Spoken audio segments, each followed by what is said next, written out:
पापा, बोलो बेटा।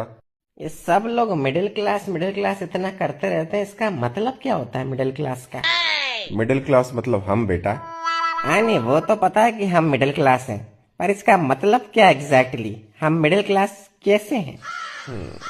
विस्तार में बताता हूँ चलो तुमको। देखो बेटा, एक बार एक गांव होता है जिस गांव में 3 लोग रहते हैं। एक का नाम होता है गरीब, एक का नाम होता है मिडिल क्लास, एक का नाम होता है अमीर। अब गांव में सभी लोगों को सुविधा मिल सके, इसके लिए यह तय होता है कि सभी लोगों को टैक्स देना पड़ेगा, महीने का 100 रुपए।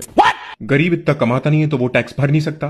अमीर के पास अपने जुगाड़ है तो वो कुछ ना कुछ करके अपना टैक्स बचा लेता है। अब बचा मिडिल क्लास जिसको पूरा टैक्स भरना पड़ता है।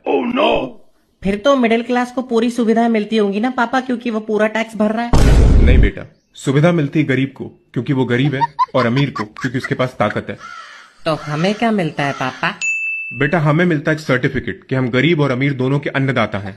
हमारे टैक्स के पैसों से गरीब के घर में राशन पानी भिजवा देती है सरकार, और हम जो लोन के ऊपर बैंक को इंटरेस्ट का पैसा देते हैं, वही पैसा बैंक किसी अमीर आदमी को देता है ताकि वो अमीर आदमी इस देश को छोड़कर भाग जाए।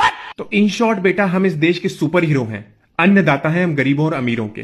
मिडिल क्लास बहुत बड़ा सुपर हीरो। समझ गया पापा।